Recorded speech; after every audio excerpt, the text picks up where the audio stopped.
Alhamdulillahilladzi hadana subul salam wa akramana bi syari'atin nabiyil karim. Asyhadu an la ilaha illallah wahdahu la syarika lah dzul jalali wal ikram.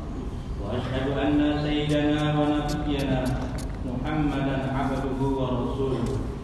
Allahumma shalli wa sallim wa barik ala sayyidina Muhammadin wa ala alihi wa ashabihi wa tabi'in bi ihsanin ila yaumiddin.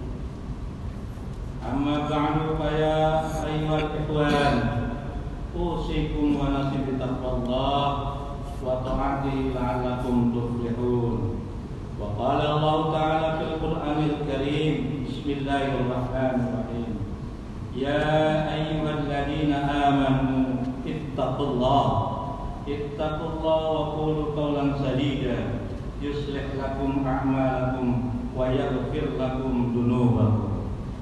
Hadirin jamaah salat Jumat yang dirahmati Allah, khotib mengajak pada dari khotib khususnya umumnya pada jamaah sekalian, senantiasa segenap upaya dan daya kita selalu berikhtiar bertarbiyah untuk meningkatkan ketakwaan kita kepada Allah Subhanahu wa Ta'ala dengan menjalankan segala perintahnya dan menjauhi larangannya. Salah satu perwujudan takwa, salah satunya adalah rasa syukur kita masih diberikan kesempatan dan kesehatan. Tidak sedikit di antara mungkin saudara kita, teman kita, pimpinan kita atau keluarga kita saat ini mungkin sedang terbaring di rumah sakit atau sedang sakit atau sedang diuji oleh Allah. Kita patut bersyukur karena kita mampu menjalankannya, dan ini adalah sebagai upaya kita untuk mendekatkan diri kita kepada Allah Subhanahu wa Ta'ala. Selain itu, kita juga patut panjatkan salawat serta salam kepada junjungan kita, pembawa cahaya kebenaran, yaitu Nabi kita Muhammad sallallahu alaihi wasallam. Hadirin jamaah yang dirahmati Allah, dalam kehidupan senantiasa kita mengalami cobaan. Kadang mungkin hari ini kita tertawa atau bahagia, besok atau lusa kita mungkin menyucurkan air mata karena kesedihan, karena cobaan yang ditimpakan kepada kita. Dalam firman Allah dikatakan, ahasiban nasu ayyutraku ayyaqulu amana fahum la yuftanun. Jangan kau mengatakan beriman padahal belum aku uji. Maka ujian, cobaan akan selalu datang kepada kita. Maka apa yang harus kita lakukan adalah kita selalu mendekatkan diri kita kepada Allah Subhanahu wa Ta'ala. Salah satu upaya yang kita lakukan adalah berdoa. Ada sebuah doa yang senantiasa kapanpun dimanapun itu selalu menyertainya doa itu, yaitu yang disebut dengan dikenal doa sang penjaga, yang berbunyi Bismillahirrahmanirrahim. Rabbana atina fid dunya hasanah wa fil akhirati hasanah wa qina adzabannar. Ya Tuhan kami, berilah kami kebaikan dunia dan kebaikan di akhirat, dan pelihara kami dari siksa neraka. Ini adalah ungkapan kita karena semua yang memiliki kebahagiaan, semua yang memiliki kebaikan baik di dunia dan di akhirat adalah Allah SWT. Oleh karena itu patut dan sepantasnya kita bermunajat, kita memohon, kita mendekatkan diri kepada Allah Subhanahu wa Ta'ala. Karena semuanya adalah kebahagiaan adalah milik Allah. Kalau kebahagiaan ukurannya duniawi, kacamata manusia, mungkin bahagia itu ukurannya adalah jabatan. Hanya pejabat tinggi yang mungkin bahagia, hanya presiden, turun ke bawah mungkin menteri, turun ke bawahnya lagi mungkin para eselon, turun ke bawahnya lagi mungkin gubernur dan pejabat-pejabat yang lainnya. Hanya mereka mungkin akan berbahagia, yang akan menemukan kebahagiaan kalau ukurannya duniawi. Kalau ukurannya dalam materi, hanya orang kaya mungkin yang akan dapat bahagia. mungkin Steve Jobs ataupun yang lainnya. Sementara bahagia itu Allah letakkan di hati kita. Maka Allah selalu menganjurkan pada kita pada doa satu jaga, Rabbana atina fid dunya hasanah wa fil akhirati hasanah wa qina adzabannar. Lalu apa ukuran bahagia itu dan bagaimana cara agar kita dapat memiliki kebahagiaan? Karena Allah letakkan kebahagiaan itu di hati. Oleh karena itu semua siapapun dari strata manapun dia, dari golongan apapun dia, dari suku manapun dia, akan mampu menggapai kebahagiaan karena Allah letakkan di hati. Salah satu untuk menggapai kebahagiaan adalah dengan melakukan kebajikan atau perbuatan baik, sebagaimana firman Allah di dalam surat An-Nahl. Bismillahirrahmanirrahim. Man 'amila shalihan min dzakari aw unsa wa huwa mu'minun falanuhyiyannahu hayatan thayyibatan wa lanajziyannahum ajrahum bi ahsani ma kanu ya'malun. Yang artinya, barang siapa mengerjakan kebajikan, baik laki-laki maupun perempuan, dalam keadaan beriman, maka pasti akan kami berikan kepadanya kehidupan yang baik dan akan kami berikan balasan dan pahala yang baik di hari apa yang telah kami kerjakan. Itulah janji Allah bahwa kebaikan, kebajikan, perbuatan baik akan Allah berikan ketenangan hati kita, kebahagiaan hati kita. Di dalam surat Al-Asr dikatakan, wal asr innal insana lafi khusr. Sesungguhnya manusia dalam kerugian. Siapa yang rugi? Kita semua. Lalu siapa yang beruntung?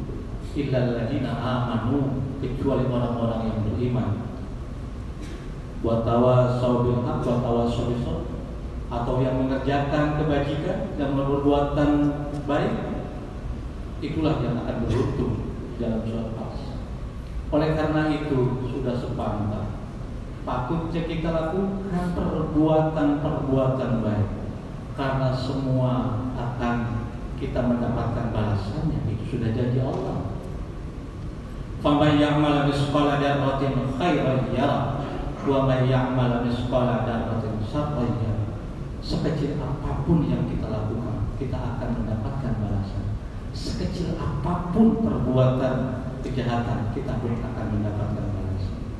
Tetapi ketika perbuatan baik, kadang-kala kita bertanya, kami sudah berbuat baik, tetapi deraan, cobaan, tantangan, hambatan selalu menderang kita. Sementara mungkin sebagiannya lagi, mungkin ibadahnya kurang, tapi kehidupan materinya mungkin lebih apa yang kita lakukan. Dalam surat, di dalam firman Allah, asa an tukrahu syai'an fa huwa khairul lakum, asa an tuhibbu syai'an fa huwa syarrun lakum, wallahu ya'lam wa antum la ta'lamun. Jangan kau mengira sesuatu yang menimpa kita, yang tidak menyenangkan bagi kita, yang ditimpakan kepada kita kesusahan ataupun yang lainnya, itu tidak baik. Padahal itu baik sesungguhnya, kata Allah. Dan jangan kau mengira apa yang kau inginkan, apa yang kau dambakan, apa yang kau kehendaki, sesungguhnya itu tidak baik, kata Allah. Wallahu ya'lamu wa antum la ta'lamun. Sesungguhnya Allah yang Maha mengetahuinya, sedangkan kamu tidak mengetahui. Artinya apapun yang ditimpakan kepada kita, itu tentu adalah sebuah kebaikan buat kita. Mungkin saja itu adalah cobaan, ujian agar kita naik kelas. Mungkin saja itu adalah sentilan agar kita mendekatkan diri kepada Allah. Mungkin saja apa yang kita lakukan sudah menyimpang jauh atau mulai berbelok dari ketentuan-ketentuan yang sedang digariskan oleh Allah Subhanahu wa Ta'ala. Kemudian menurut Imam Al-Qurtubi dalam kitabnya Tafsir Al-Qurtubi juz 10 halaman 104, apa sih tanda-tanda hidup bahagia? Tanda-tanda hidup bahagia apa? Yang pertama tentunya adalah rasa syukur kita yang telah Allah berikan kepada kita. Rezeki seperti apapun itu harus kita syukuri. ataupun Allah memberikan apapun kepada kita bentuk kebahagiaan atau bentuk penderitaan, patut kita syukuri apa yang Allah berikan kepada kita. Firman Allah, la in syakartum la azidannakum wa la in kafartum inna 'adzabi lasyadid. Ketika kau syukur, maka akan ditambahkan nikmat Allah, dan ketika kau kufur mengingkari, maka tunggu azab Allah yang begitu pedih. Apa salah satunya? Nikmat sehat adalah bentuk rasa syukur kita, bentuk rezeki Allah yang luar biasa, bentuk kebahagiaan yang luar biasa kepada kita. Maka apapun yang Allah berikan patut kita syukuri. Lalu apa lagi yang dapat kita hidup bahagia? Adalah mengais rezeki dengan halal tentunya, karena rezeki yang kita makan akan mengalirkan darah yang ada dalam tubuh kita. Maka dengan halalnya rezeki yang kita makan juga akan membuat kebahagiaan. Juga kebahagiaan itu tentunya keluarga kita dan keluarga yang lainnya pada diri kita. Oleh karena itu, rezeki itu bukan nilai besarnya, tapi nilai berkahnya. Kalau rezeki ukurannya besarnya, tentu orang yang berangkat subuh pulang malam dengan menghabiskan waktu begitu banyak untuk bekerja, tentunya mereka lah yang mungkin mendapatkan rezeki yang banyak. Tetapi Allah bukan mengatakan pada seberapa kerasnya, seberapa banyak waktu yang kita gunakan, tapi seberapa nilai manfaat yang kita kerjakan untuk melakukan ibadah kepada Allah, termasuk di dalamnya adalah mencari rezeki adalah ibadah kepada Allah Subhanahu wa Ta'ala. Lalu berikutnya adalah qanaah. Apa itu qanaah? Ridho dengan pemberian Allah. Dalam sabda Rasulullah SAW dalam Sahih Muslim juz 2 halaman 730 dikatakan, qad aflaha man aslama wa ruziman kafafan wa qana'a Allahu bima ata. Yang artinya, sungguh orang yang masuk Islam diberi kecukupan rezeki dan diberikan qanaah Allah oleh Allah atas apa yang diberikan kepadanya. Kita apapun tadi yang diberikan Allah, kita patut syukuri, kita terima dengan ikhlas, karena Allah tahu segalanya. Kita adalah hamba yang Allah ciptakan. Karena kata Allah, wa ma khalaqul jinna wal insa illa liya'budun. Itulah tujuan Allah menciptakan kita, bahwa Allah tidak semata-mata menciptakan jin dan manusia kecuali untuk menghambakan diri kita kepada Allah. Penghambaan diri kita adalah dengan keimanan. Setelah keimanan dengan menjalankan apa yang sudah kita imani. Ketika sudah menjalankan keimanan, Allah memberikan aturan tuntunan kepada kita untuk kita jalankan. Agar apa? Tadi, Rabbana atina fid dunya hasanah wa fil akhirati hasanah wa qina adzabannar. Agar kebahagiaan kita, keselamatan kita di dunia dan akhirat, dan kita dijauhkan dari api neraka. Hadirin yang saya hormati, sidang Jumat rahimakumullah, kita sepatut dan sepantasnya untuk selalu mendekatkan diri kita kepada Allah. Kita harapkan kesehatan kita peruntukkan kepada Allah Subhanahu wa Ta'ala. Kemuliaan bukan diukur oleh kacamata dunia.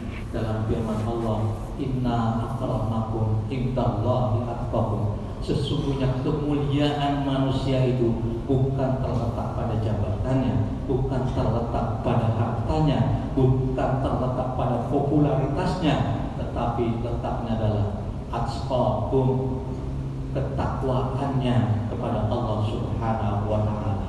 Mudah-mudahan kita termasuk orang-orang yang diberikan keselamatan oleh Allah dengan tetap menjalankan perintah Allah dan berpegang teguh kepada Allah apa yang sudah digariskan. Barakallahu li wa lakum fil Qur'anil azim wa nafa'ani wa iyyakum bima fihi wa dzikral hakim wa taqabbala minna wa minkum tilawatahu innahu huwal ghafurur rahim. Allahumma shalli ala sayyidina Muhammad wa ala ali